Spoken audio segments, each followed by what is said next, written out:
अब आपको सीधा लिए चलते हैं दिल्ली, जहां पर मोदी सरकार के 100 दिन का रिपोर्ट कार्ड पेश कर रहे हैं केंद्रीय गृह मंत्री अमित शाह।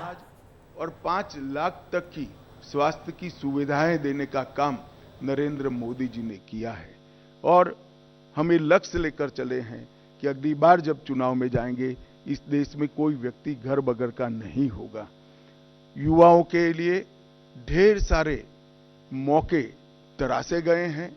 आज भारत का युवा भारत के नए प्लेटफॉर्म पर खड़ा होकर विश्व के युवा के साथ दो हाथ। केंद्रीय गृह मंत्री अमित शाह को सुन रहे थे आप। उन्होंने बात की भारत के युवाओं की। कुल मिलाकर मोदी सरकार के 100 दिन पूरे हो चुके हैं और ऐसे में रिपोर्ट कार्ड पेश किया जा रहा है। दिल्ली से ये सीधा तस्वीरें मिल रही है आपको, सुनवा देते हैं क्या कुछ कह रहे केंद्रीय गृह मंत्री अमित शाह प्रेस कॉन्फ्रेंस करके। अमृतकाल का जब वर्ष आया, मैं इसका साक्षी हूं।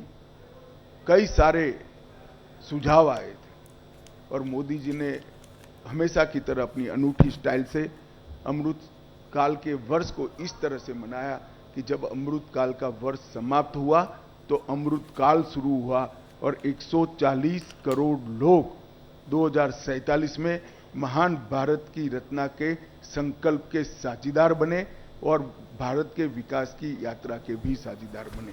एक प्रकार से 140 करोड़ की जनता को इतने महान लक्ष्य के साथ जोड़ना ये बहुत बड़े विश्वसनीयता का प्रमाण है जो मोदी जी में देश की जनता देखती है।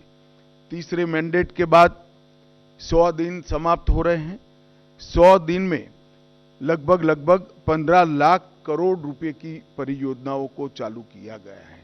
100 दिन को मैंने 14 स्तंभों में बांटा है। मैं एक एक कर सबके लिए कुछ न कुछ कहना चाहूंगा। इंफ्रास्ट्रक्चर का जहां तक सवाल है, 100 दिन में 3 लाख करोड़ की परियोजनाएं हमने घोषित भी की है, इम्प्लीमेंटेशन भी शुरू हुआ है।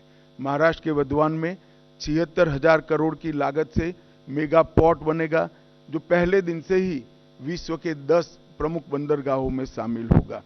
49,000 करोड़ की 25,000 अनकनेक्टेड गांवों को जोड़ने की योजना, ये योजना 100 की आबादी वाले गांवों को भी जोड़ेगी। तो एक प्रकार से मजले, टोले और आदिवासी क्षेत्रों की छोटी वसाहतों को भी अब रोड से बारहमासी कनेक्टिविटी दी जाएगी। 50,600 करोड़ की लागत से भारत के बड़े रोडों को भी बढ़ाने का निर्णय नरेंद्र मोदी सरकार ने किया है। वाराणसी में लाल बहादुर शास्त्री इंटरनेशनल एयरपोर्ट, पश्चिम बंगाल में बागडोगरा, बिहार में बिहटा में उन्नयन और अगत्ती और मिनीकोय में नवी हवाई पट्टी बनाकर पर्यटन को बढ़ावा देने के लिए